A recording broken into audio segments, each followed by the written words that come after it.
Muito bem, Lucas, paz do Senhor, bom dia, pastor João Flávio, a paz do Senhor. A você, ouvinte, está em casa, está com seu rádio ligado para ouvir a palavra de Deus, está aí sintonizado na rádio da IEPaz, que a graça de nosso Senhor Jesus Cristo e a paz de Deus possa alcançar o seu coração nesta manhã. Deus tem uma palavra para você.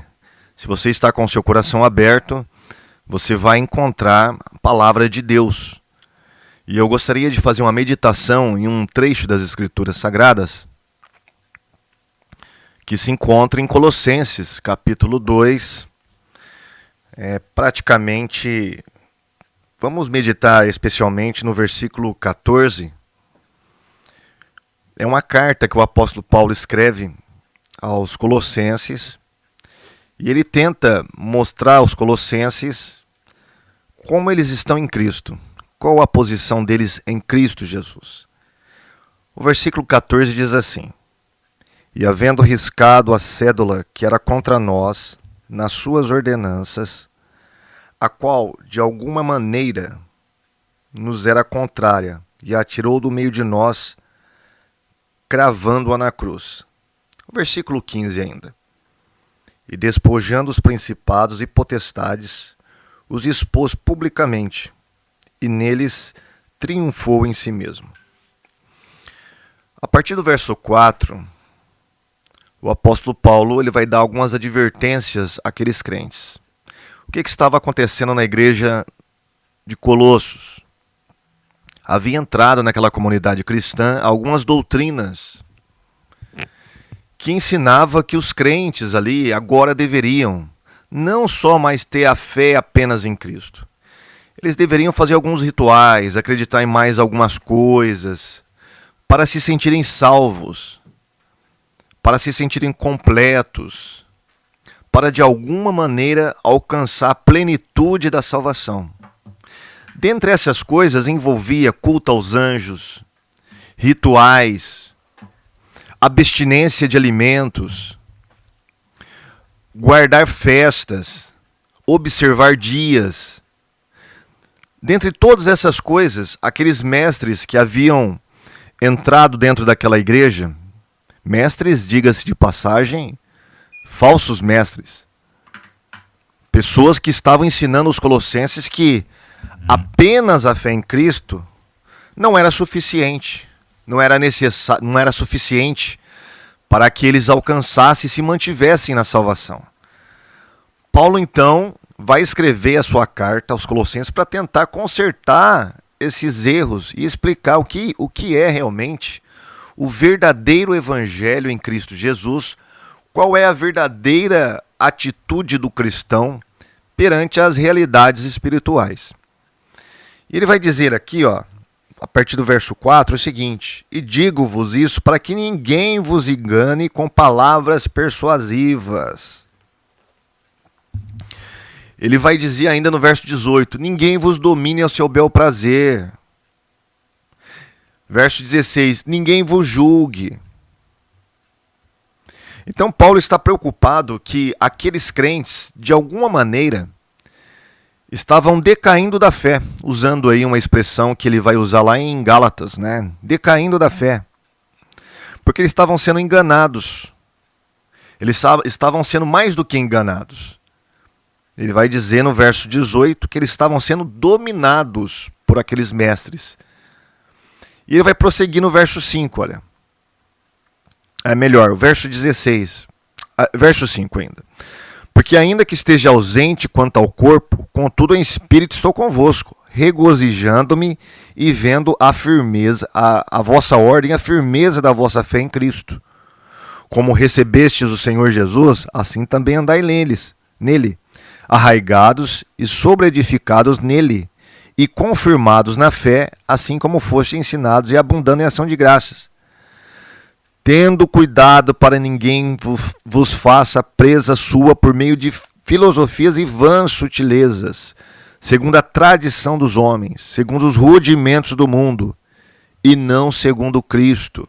Ele vai retornar sobre essas questões de rudimentos. Lá no verso 21. verso 20 e 21, ele vai dizer sobre isso ainda. Se pois estáis mortos com Cristo, quanto aos rudimentos do mundo, por que vos carregam ainda de ordenanças, como se vivesseis no mundo? E aqui no verso 8 ele vai retornar essa palavra, né? Segundo os rudimentos do mundo e não segundo Cristo. Aí ele vai dar a razão. Porque nele, verso 9, porque nele habita corporalmente toda a plenitude da divindade, e estáis perfeitos nele, que é a cabeça de todo o principado e potestade. O que Paulo está dizendo aqui? Que o cristão, ele não precisa mais fazer mais nada para a sua salvação. Nem no começo e nem no meio. Ele não precisa ficar fazendo rituais. Ele não precisa ficar observando dias, festividades ou qualquer outro tipo de cerimônias para que de alguma forma essas coisas possam completar a sua vida cristã. Possam de alguma maneira trazer salvação, santificação, alguma coisa assim parecida para o seu espírito. É isso que Paulo está dizendo aqui. Olha, vocês estão perfeitos nele. Por quê? Porque ele é o cabeça de tudo que há, de todo principado e potestade. Ou seja, os colossenses estavam acreditando aqui que havia intermediários entre Deus e os homens, no caso aqui anjos, né? Que eles deveriam reverenciar, adorar, porque de alguma forma esses anjos, eles poderiam trazer alguma bênção, ser algum intermediário entre Deus e as bênçãos de Deus e aqueles crentes. Paulo fala, olha, estáis perfeitos nele, que ele é o cabeça de todo o principado. Ele foi sepultado, ele ressuscitou e apagou a dívida que era contra nós. Ele riscou a cédula, de maneira que agora todo o principado do mal ele expôs publicamente e triunfou dele em si mesmo. Ou seja, Jesus venceu todo tipo de autoridade espiritual que era contra nós. E não é só isso. Até mesmo a lei de Deus, que era de alguma forma contra nós, o que ele fez? Ele foi lá e cravou na cruz. Ele pagou todo o preço. Toda a nossa dívida para com a lei de Deus foi paga por Cristo na cruz.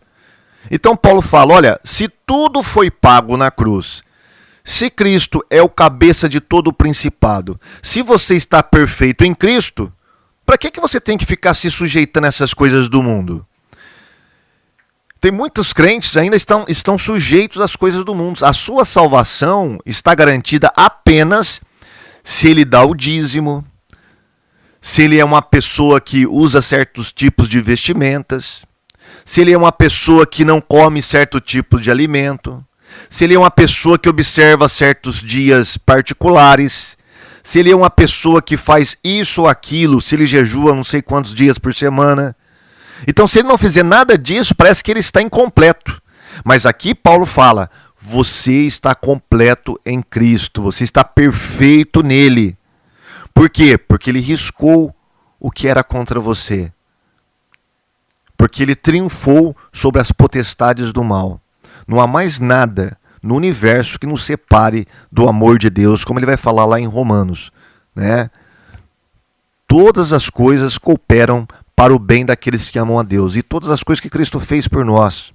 Então, meu amado, meu querido, minha querida, se você de alguma forma sente que você não está perfeito em Cristo, ainda falta alguma coisa, parece que eu estou incompleto, parece que eu não estou agradando a Deus em tudo, parece que eu não sinto que eu estou salvo, ouça essa palavra do apóstolo Paulo, você está perfeito em Cristo, está perfeito em Cristo. Você tem que tomar posse desta palavra, desta salvação em Cristo Jesus. Não deixe ninguém te dominar. O que mais tem hoje são pastores ou líderes religiosos que dominam as pessoas porque as pessoas não conhecem a palavra de Deus, não querem ler a palavra de Deus, não querem se aprofundar no estudo da palavra do Senhor. E desta maneira elas não tomam posse do que elas têm ou do que elas são em Cristo Jesus. Nesta manhã eu quero falar para você, você está perfeito em Cristo.